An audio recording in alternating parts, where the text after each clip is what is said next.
Man, it's great to meet you. Thank you for taking a minute out. You speak a native tongue that I love, which is podcasting. So I'm looking forward to hopping in. Awesome. So, Likewise.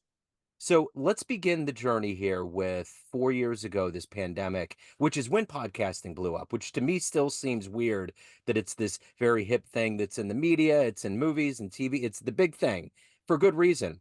But 4 years ago, we didn't know when we were going to get out of this, all the ramifications. So ultimately, how did that 4 year time period materialize for you, and how did it change the way that you do things now? Wow, that's a really, really great question. So I had been podcasting since 2012, but I was a web developer full time. Yeah. Then when the pandemic happened, I think two key things shaped kind of my future, right? The first was, like you said, a bunch of people started getting into podcasting. It started kind of becoming more um, in the general population consciousness. And I was getting a lot of questions. How do you start? How do you make money? Like, how did you make money from before you even launched your first show or whatever? Right. And so I started fielding more questions like that. But then in November of 2020, I had a panic attack. My wife is a nurse, and so she was working more than usual. I am self-employed, and so I was working a lot less than usual. We had two of our three kids at the time, and it just all kind of caught up with me. And I'm like kind of like rocking and crying on the floor of my kitchen. And my 3-year-old daughter at the time comes over with a bottle of water, and she says, "It's okay, Daddy. It's gonna be okay." And I'm like, this is not okay to me. And so I realized that I hadn't put enough of my podcast, which was a big moneymaker for me, on autopilot. And I was so stressed because I wasn't finding new sponsors. I wasn't getting my episodes out in time, or I was at least stressed about it. And so after that, I decided to automate and delegate as much as possible, put in really good, like better systems that I had in place. Um, and I realized that I didn't want other, especially parents who were podcasting, to experience what I had experienced in November 2020. Wow. Isn't that crazy how the spirit of a child is like an animal? They don't get bogged down by all of the baggage we have, and they can just go through that fog with such deftness and pull you out. Yeah, I mean, she's my oldest. And so in some ways, like I'm learning at each age she's at, like how a kid, and obviously all kids are different, um, processes things. And like her level of empathy in that moment, like truly impressed me. Absolutely. Like, That's unconditional love. yeah. That's the dictionary definition. Yeah. Yeah. And I'm like, I don't think I would have had that level of empathy at 15 or 25, right? I'd be like, get over it. One of my favorite quotes from the poet Charles Bukowski is, "We're born geniuses and buried idiots." The amount of fences that we put up and baggage we get. But when you're a kid, you're a genius, man. You got it all figured out. You are unfiltered and you're just a ray of light.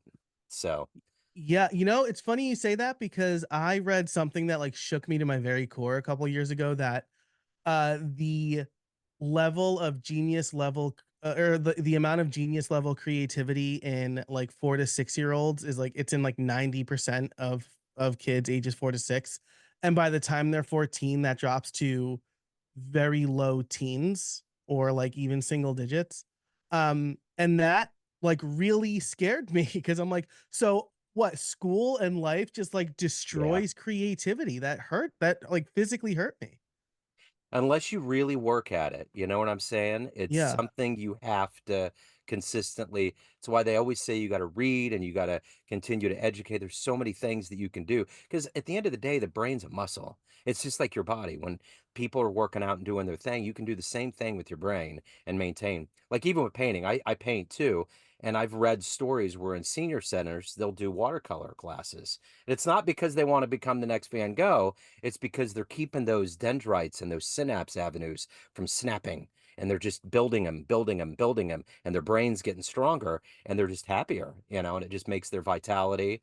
And they've talked about how it can ward away dementia and all these other things that can come in when you get older. So it's it's uh it's intricate, but I want to get to the heart and soul of what you do every day for a living. I'm going to put you in front of a bunch of third graders. Speaking of kids, it's All right. career day, and one of the kids says, "Hey, what do you do for a living?" What's your answer? Well, I'm very prepared for this because I did career day for Oh, my kids' school back in May. So I tell people that I teach online and I am a influencer because that's the language that a lot of the kids understand, right? They don't. I say I'm a podcast, and maybe they're like, "What does that mean?" But they hear influ, and they're like, "Oh, you do? Do you do YouTube?" Like, yeah, I make you. So I teach online through content creation is maybe the most succinct way I can put it. and they would get that. So, Yeah. what did you want to be in the third grade? What was your dream?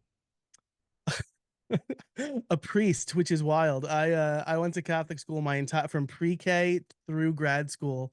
I went to Catholic school and in 3rd grade, I think it was 3rd grade, I was an altar boy. That was like a thing that we all kind of did.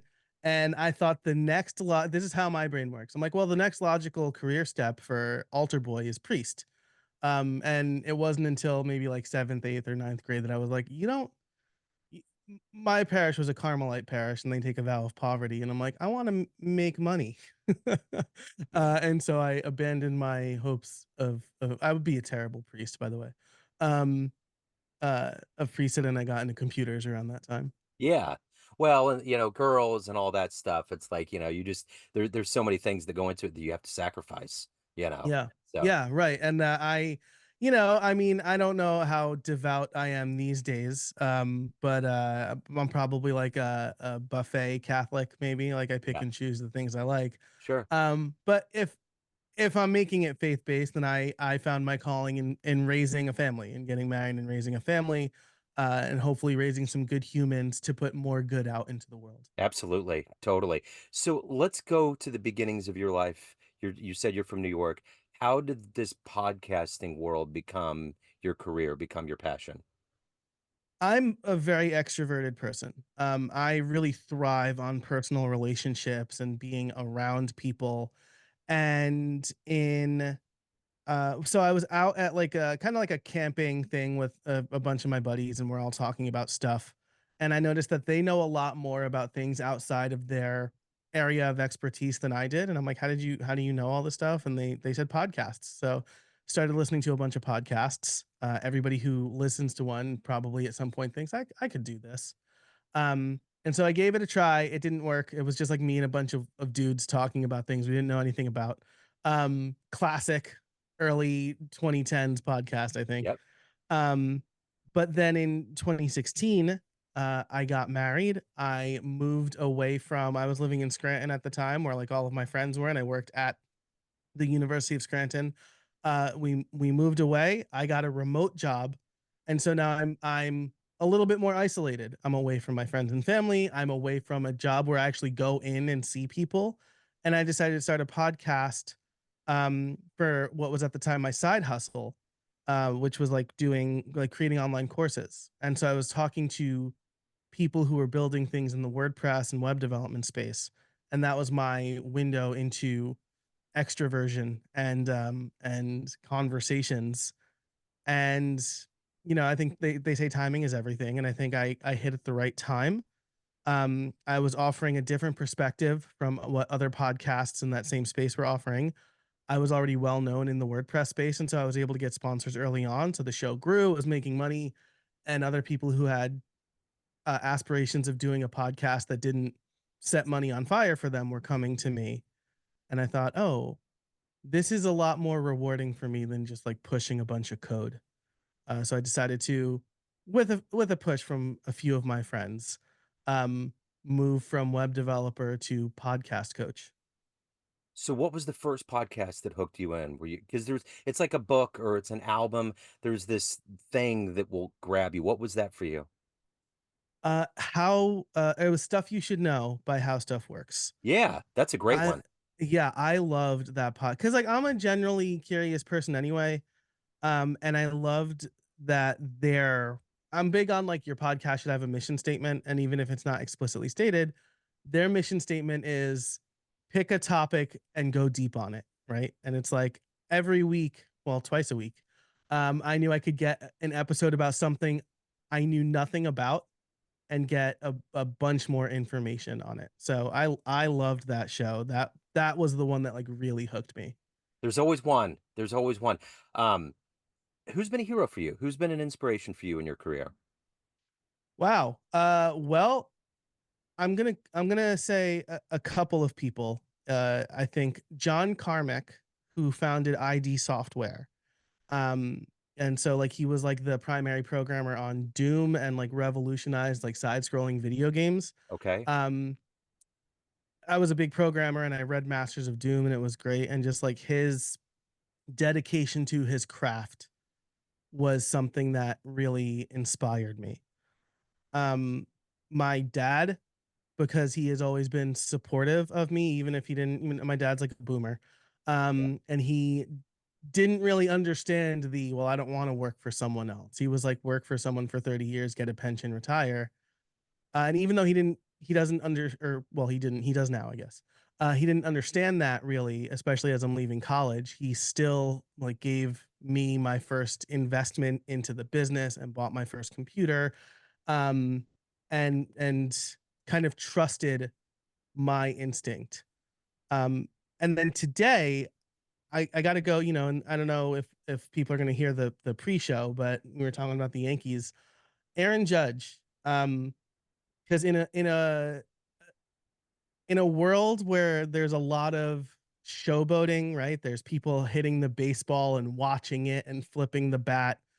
Aaron Judge has shown exceptional leadership, playing the game, acting like he's been there, never bad mouthing his team publicly, but always saying the right thing. I think he's a great leader in a clubhouse that needs great leadership, right? Like because we had Don Mattingly and Derek Jeter, um, and he's I think continuing that legacy in a way that we don't see in a lot of uh, at least a lot of maybe younger baseball players. Yeah. Yeah. So there's always these moments in podcasting where you have a seminal interview, whether it vaults you up and gets you more exposure or sponsorships, but also too, it makes you grow as a professional and as a human. What was that moment for you? What was the interview when you look back, or what was the episode that you did that was magnanimous? The first one was an interview I did with Chris Coyer, former owner of CSS Tricks, owner of CodePen, great developer. And I reached out to him more or less before the show launched because I knew he would be a good get. Um, and I said like, "Hey, I'd love your feedback," and he's like, "Why don't I just come on your show?" And his generosity in his time for a show that we didn't know if it would get any downloads. Um, was incredible, and it was my most popular episode for a while because Wow. he's a well-known guy who decided to share it. And then I think that the one after that was when my friend Jeff Large came on for my 100th episode and turned the tables and interviewed me about the show. And that was my most popular episode for a very long time, and it taught me like, hey, people like getting a peek behind the curtain. They like I mean, the show was called How I Built It before I renamed it. Um, it launched 3 months before another popular NPR podcast, and I decided to give seed the name to them after 8 years. But people love seeing that, and that was a really valuable lesson to me because it thought, "Hey, I don't just have to interview people and ask them the same 5 questions. I can do solo episodes where I talk about what I'm working on Yeah. or, kind of diverge from the format a bit." And that really started me on a path of experimenting more. And that's been really beneficial for me, for my show and my business. It's interesting because that is an interesting dichotomy in podcasting because sometimes people want to see the man behind the mirror. They want to see who's doing this and what you're all about because you're bringing all of this content and enrichment. So, who would be a dream guest? Right now, you could pick anybody that's alive on the planet and you could sit down with them. Who you picking? Ooh, I have a list. I th- Seth Godin is the first person who comes to mind because I quote him all the time. Like he said, like podcasting is the generous art of or it's a generous act, and I really like that. So I would love to interview like I'm looking at my list now. It's Seth Godin, Andrew Warner, Amy Porterfield, and Lindsey Graham, the podcaster, Yeah. not the politician. Right. Um, all for different reasons, right? I mean, like, Lindsey Graham, especially because he's a very good storyteller, and from what I understand, he doesn't actually listen to podcasts, right? I think like there's conventional wisdom in saying like, "Hey, if you want to be a better podcaster, you need to listen to podcasts." And Lindsey Graham understands. I just need to tell a good story. I just Yeah. need to do something well produced, Yeah. and I like that. I love podcasts and I listen to them all the time, but it's not a prerequisite for making a good podcast. I agree. And that's a perfect lead into my next question. In this venture of being a podcaster and putting yourself out and releasing this content, what's the best advice you've ever gotten? Uh, Launch and iterate, right? This is something that I learned as a programmer, right? We're not building houses or buildings where you need to get it right on the first try. I get it. With code, I could ship code to a computer and test it, and if it breaks, I can fix it, right? And it's the same thing with podcasting. You should get better every time you do something. And, if we look at again Aaron Judge or Bobby Witt Jr., or if they waited until they were perfect to join the minor leagues or join their high school team, we wouldn't be seeing them today. Wow. They understand that getting better at your craft is a journey. Um, and it's the same for content creation or podcasting or pretty much anything that you do. 100%. What gets you up every day? What is the motivator for you to create this content, to do this job, to do this work? What is that passion, that gas in your tank every day to wake up to do it? Uh, at first, I thought you were just saying what gets me up every day, and I was going to say literally, it's my children. Yeah, Uh, right. No, I get it. but I somebody described me in an early podcast interview I did, as having the heart of a teacher, and that's really what I don't like doing the clickbait headlines or the YouTube format that goes viral. I like teaching people things. This is why I love podcasting, right? There's no algorithm dictating how I'm supposed to do my podcast Yep. as long as I put out good, helpful content. And that's really what gets me up in the morning. This is maybe why I don't make as much money as I could, because maybe I give too much away for free. But like giving the I always tell people, if my free stuff is this good, imagine what I could do for you with my paid stuff. I just love teaching. I want as many people to podcast or find their passion. I'm very lucky in that I can support. I mean, my wife works too, but um, I can make enough money to support a family of five.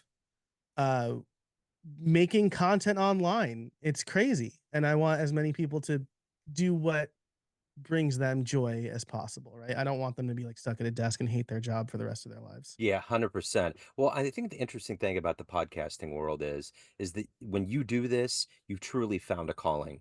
You found and there's no amount of money that can give that you can make that's gonna validate your existence on this planet.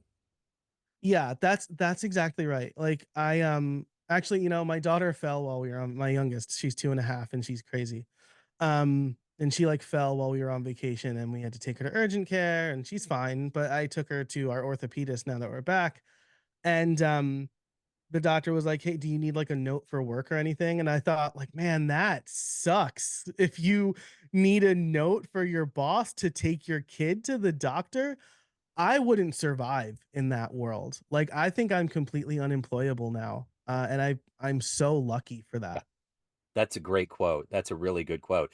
So, of all of these things that you've done and accomplished and made of yourself, what are you the proudest of? Um,